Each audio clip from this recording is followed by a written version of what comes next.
Content warning.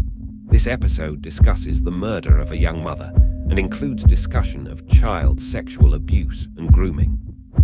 Listener discretion is strongly advised. In the backyard of a quiet suburban home in Garden Grove, California, there's a doghouse. It's small, barely big enough for the family's German Shepherd to turn around in, tucked against the fence in the kind of yard you'd find behind 1,000 identical homes across Orange County in the mid-1980s. In the early hours of the 19th of March, 1985, a police officer crouches down and shines a torch into that doghouse. Inside, barely conscious, surrounded by her own vomit, is a 14-year-old girl. Clutched in her hand is a folded piece of paper. It's a suicide note. "Dear God," it reads, "please forgive me. I didn't mean to hurt her." 15 meters away, inside the house, a 23-year-old woman named Linda Brown lies dead in her bed. She's been shot twice. She was asleep when it happened. The girl in the doghouse is Linda's stepdaughter. Her name is Cinnamon Brown. And within hours, she will admit, plainly, without much resistance, that she is the one who pulled the trigger. To the detective standing in that backyard in the dark, it will look, for a while, like one of the saddest but simplest cases they'll ever work. A troubled teenager. A stepmother she resented. A gun in the house. A confession.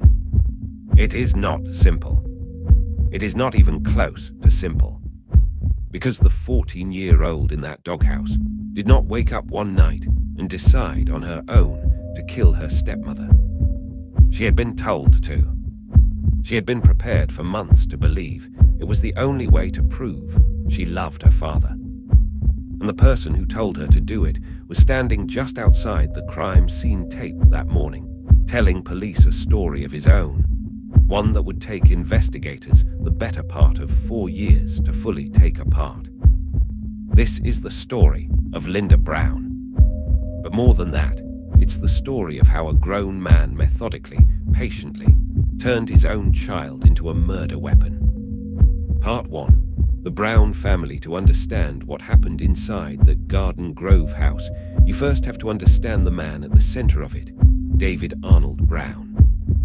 By 1985, David was 36 years old, and by most outward measures, he was a success story.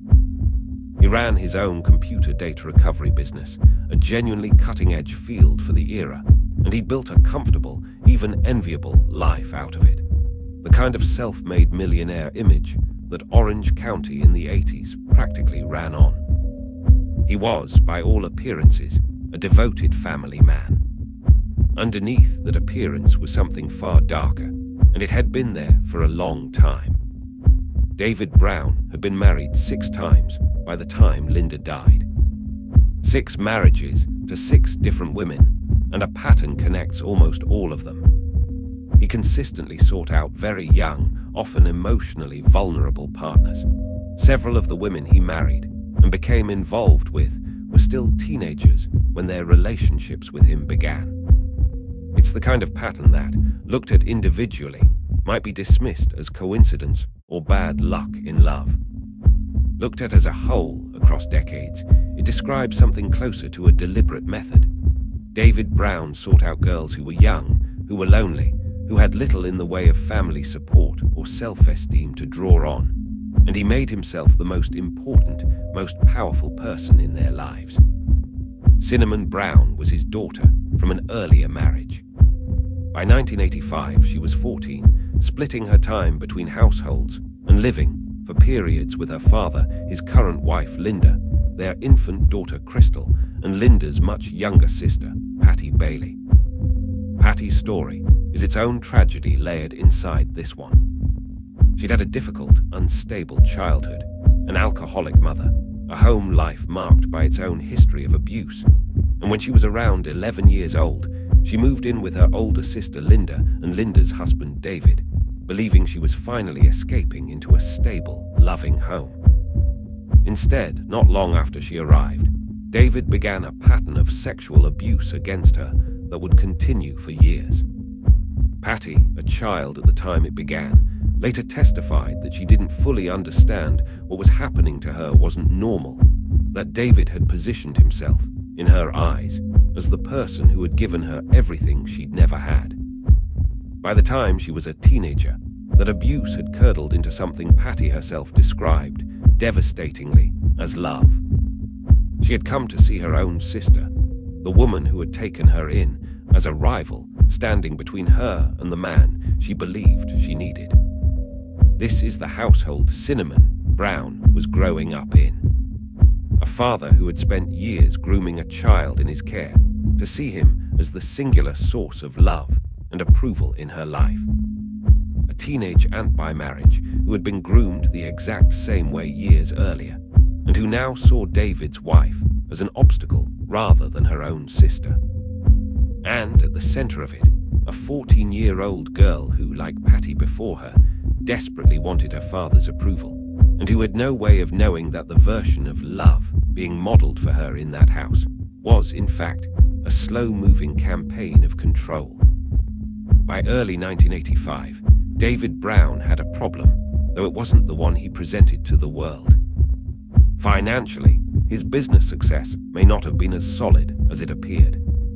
What is well documented is that in the months leading up to Linda's death, David quietly took out multiple life insurance policies on his wife, including 2 policies purchased within a matter of weeks of her murder. Investigators would later calculate the total payout available to him across those policies at somewhere close to $1 million. He also wanted, quite simply, to be with Patty, openly, not in secret. And Linda, alive, was the only thing standing in the way of both of those outcomes, the insurance money and the marriage he actually wanted. So David Brown set about solving both problems at once. And the method he chose was to make his own 14-year-old daughter believe that killing Linda was an act of love. Part 2. If you really loved me, what happened over the weeks before the murder wasn't a single conversation or a single instruction. By every account that later emerged, from Cinnamon herself, from Patty, from investigators who spent years reconstructing the lead-up, it was a slow, deliberate campaign. David told Cinnamon that Linda was mistreating him, that his marriage was making him miserable, possibly even putting his safety at risk. He framed himself, again and again, as a man trapped and suffering, the same framing, almost identical in shape, that he'd used on Patty years earlier, when he cast Linda as an obstacle rather than a sister. To a 14-year-old who idolized her father and had few other stable relationships to measure his behavior against, this wasn't a manipulation. It was simply the truth, because he was the one telling it to her. And then, according to Cinnamon's later account, came the framing that would define the entire crime. That if she truly loved her father, if she wanted to prove that loyalty, there was something only she could do for him. He told her repeatedly that he was too physically unwell to do it himself. He gave her the excuse that would let a 14-year-old believe, on some level, that she wasn't a murderer so much as a rescuer. He also gave her a plan for afterward, and this is the detail that, more than almost anything else, illustrates just how calculated this was. David didn't just ask his daughter to kill Linda. He coached her on what to do once it was done, to make it look like a suicide attempt so that she would appear to be a troubled, remorseful child rather than a calculated killer, and so that the justice system, which treats a 14-year-old very differently to an adult, would go easy on her. He gave her, according to later testimony, a cocktail of pills to take afterward. He helped her prepare a suicide note. In his account of the plan, Cinnamon would take responsibility, serve a short stint in the juvenile system given her age, and be home again before too long, a sacrifice he told her that any daughter who really loved her father would be willing to make. She believed him. Part 3. The night of March 18, on the night of the 18th of March, 1985, Moving into the early hours of the 19th, Linda Brown went to bed inside the family's rented home on Ocean Breeze Drive in Garden Grove. She was 23 years old. She had an infant daughter down the hall. She had no idea that anyone in her own home was planning to kill her that night. According to the account that would eventually be pieced together, Cinnamon entered the room while Linda slept and shot her twice at close range, reportedly using a pillow in an attempt to muffle the sound of the gunshots. Linda Brown was killed in her own bed, in her own home, by a 14-year-old girl who had been patiently prepared for weeks to carry out exactly this act. Afterward, Cinnamon followed the plan she'd been given. She went out to the family's dog kennel in the backyard, took the pills she'd been provided, and lay down with the suicide note in hand. Designed, per the plan, to make the scene look like the act of a distraught, guilt-ridden child rather than the execution of an adult's plan. David Brown, for his part, told police a very different story about his own whereabouts that night. That he'd left the house earlier in the evening, worn down by ongoing friction between his wife and his daughter, and hadn't been present when the shooting occurred. When police arrived, they found the scene more or less as it had been arranged. Linda dead in her bed. Cinnamon unconscious in the backyard doghouse, surrounded by vomit, a suicide note in her hand. It's worth pausing on the sheer cruelty embedded in that staging. A 14-year-old girl, having just been used to kill a woman, was then left, by design, in a state that mimicked her own suicide attempt. Whatever David Brown's protestations of love for his daughter, the plan he'd built for her required her to genuinely ingest medication in dangerous quantities, to actually put her own body at risk, purely to sell a story to police. It wasn't theater. It was real, and it could very easily have killed her too. Part 4. The first conviction, Cinnamon Brown was taken into custody, and, following the script her father had laid out for her, she confessed. She told police that she alone had shot Linda Brown, and for a period, that confession was more or less accepted at face value. Investigators noted friction between Cinnamon and her stepmother in the lead-up to the murder, and on paper, it read as a coherent, if tragic, motive. A resentful stepdaughter, a gun in the house, a fatal night. Cinnamon was tried in the juvenile system. She pleaded guilty, and in 1986 was sentenced to a term reported at 27 years to life, a sentence that notably shocked her. According to her own later testimony, her father had promised her that her cooperation and her age would result in a comparatively light outcome, that she'd be home again before too long. Instead, she found herself facing the prospect of spending the majority of her adult life, and a significant chunk of what remained of her childhood, in custody for a crime that had been designed, from its inception, by somebody else. Meanwhile, life for David Brown and Patty Bailey continued, and it did not look like the life of two people grieving a murdered wife and sister. Within months of Linda's death, David had collected on the insurance policies. Investigators later documented that he paid $350,000 in cash for a new home within 5 months of the killing, a striking detail for a man who had, on the surface, just lost his wife in a random domestic tragedy. He bought new cars.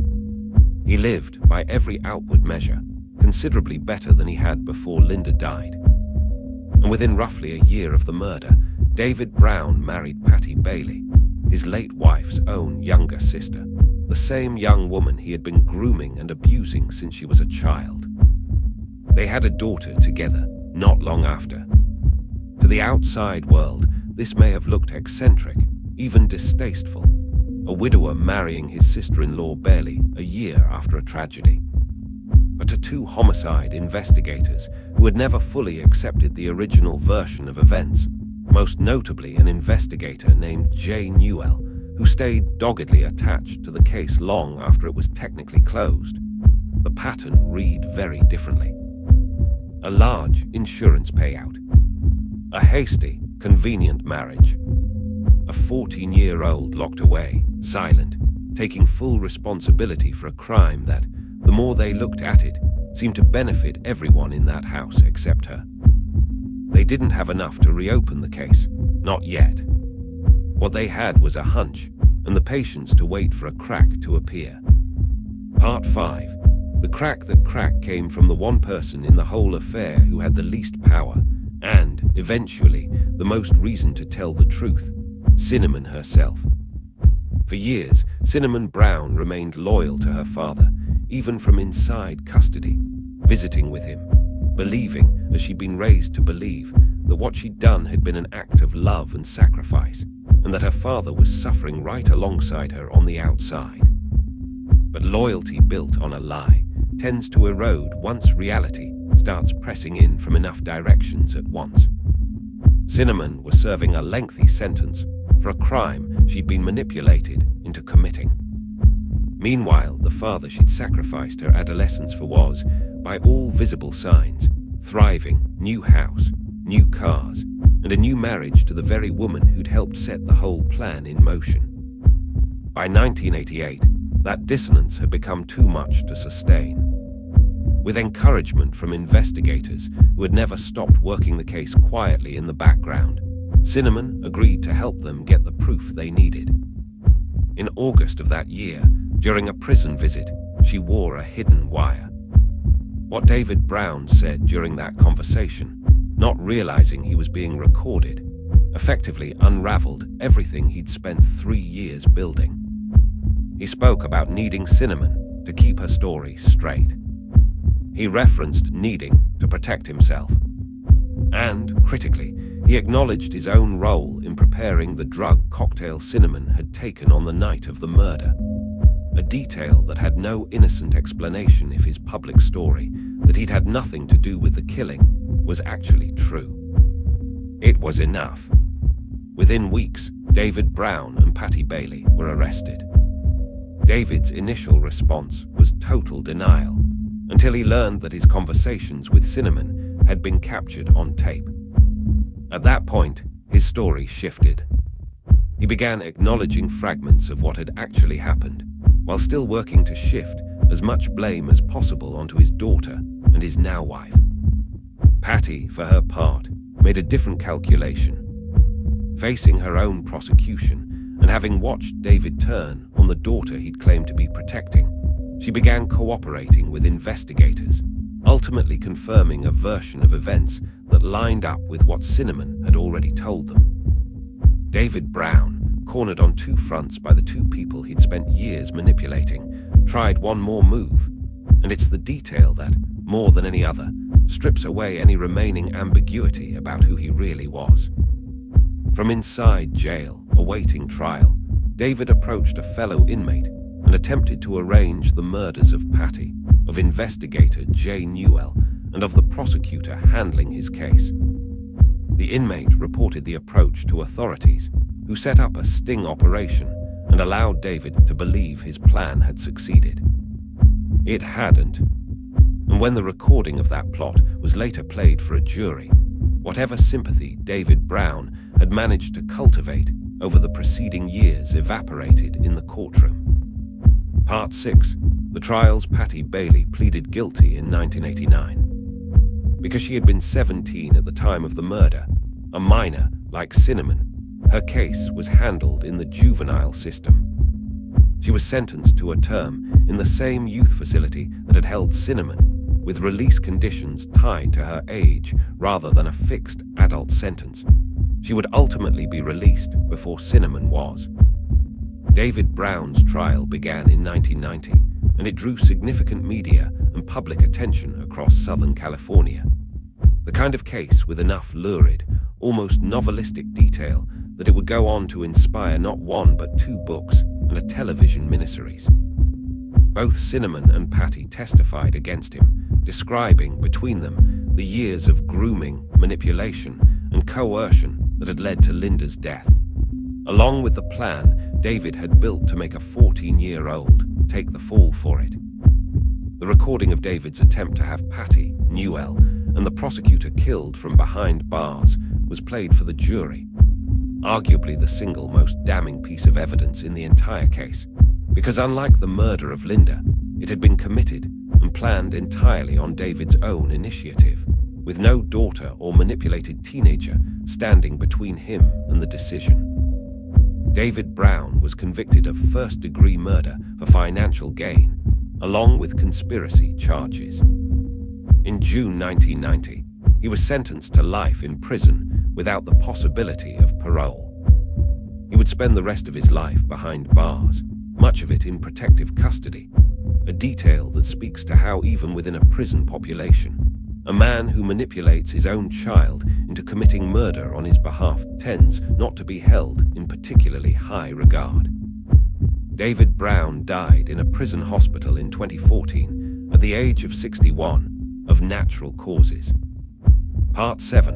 What happened to Cinnamon? The most complicated legacy of this case belongs to Cinnamon Brown, and it's worth sitting with because it resists a clean resolution. Cinnamon had, by her own admission and by the physical evidence, pulled the trigger that killed Linda Brown. That fact never changed, and it was never disputed, not by Cinnamon, not by investigators, not by the courts.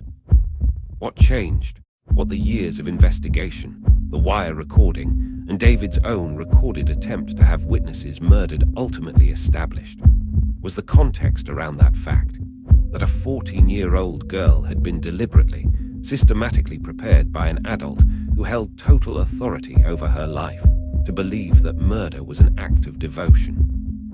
Cinnamon served 7 years of her original sentence within the California Youth Authority system. During that time, by multiple accounts, she made use of what education was available to her, earning a high school diploma and going on to complete an associate degree while incarcerated.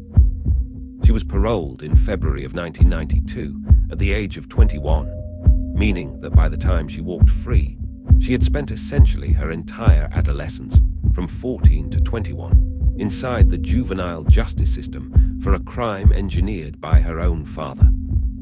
During the period around David's trial, Cinnamon spoke publicly about her reasoning at the time of the murder, testimony that captures, in plain and heartbreaking terms, exactly how total her father's influence over her had been. "I loved him," she told the court. "I didn't want to lose my father. Why would he tell me to do something that wasn't all right?" It's a question that, on its face, sounds almost naive. But it's also, when you consider the years of grooming behind it, grooming that had already been tested and proven effective on Patty before it was ever turned on Cinnamon, a completely rational question for a child in that specific position to ask. Why would the most important adult in your life tell you to do something wrong if you've been raised, deliberately, never to doubt him? Part 8. The story's second life, the case of Linda Brown's murder, didn't stay confined to Orange County courtrooms for long. Journalist and true crime author Ann Rule covered the trial extensively, sitting in the courtroom throughout much of David's proceedings, and in 1991 published a book on the case titled "If You Really Loved Me," a title drawn directly from the phrase David Brown had used over and over to bend his daughter and his sister-in-law to his will. A separate book, A Killing in the Family, covered the same events. Both were used as source material for a 4-hour NBC television miniseries released the same year, dramatizing the case for a national audience that, by that point, had followed it through years of newspaper coverage.